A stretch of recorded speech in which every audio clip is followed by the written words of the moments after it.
What is up, you guys? Birdman here. Today we'll be looking at Crypto Sword from Apex Legends.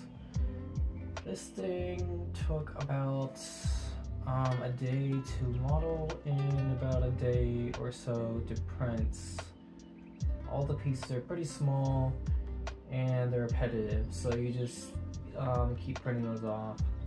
On a lot of the pieces I'll have like 3x or something, and that means you have to print 3 of those items, and a few of those are like that.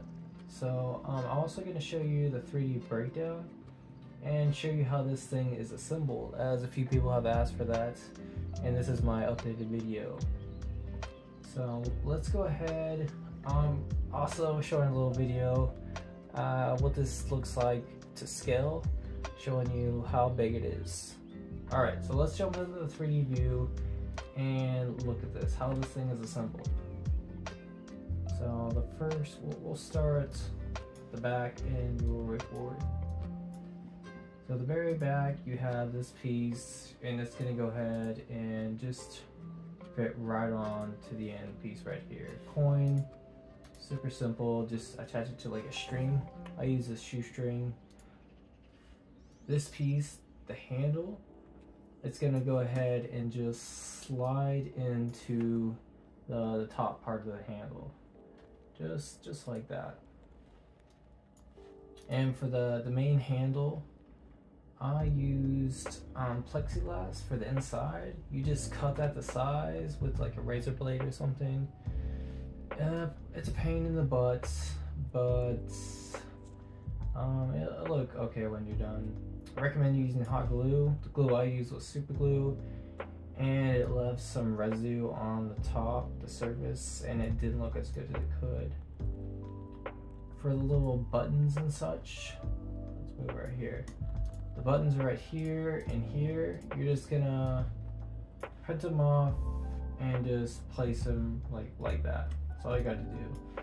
For the bottom, these little grips, you're just gonna take those and put those right there.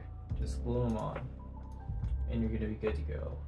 Definitely recommend weathering this after you finish doing everything, so you have like little dirt spots in between the buttons and the cracks and everything. Just add a little extra layer to it. Weathering is super simple. You just use some watered down like black or brown, put it on, and just wipe it off with a wet rag. So moving on to this part here, you have your cylinder. You're gonna go ahead and print 3 of these little gear cog things, and just go ahead and glue them in a row like that. And then you're just gonna go ahead and place the whole unit inside. Button, boom, boom, just put those in. So now we're looking at our actual first part of the actual blade. So this is gonna just glue right here.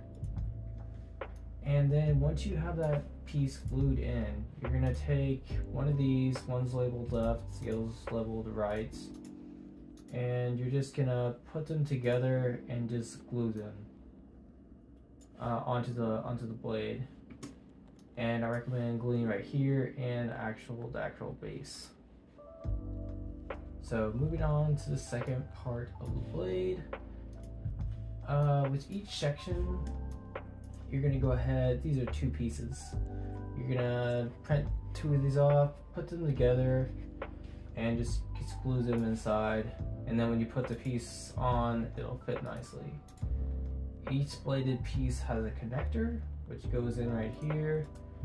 And the blade, that's what it does. The blade is not going to be super sturdy, but it's good enough for a display. So on these, I think you're going to print like 3 of them, of these, and then I think I printed like 3 or 4 of the normal pieces.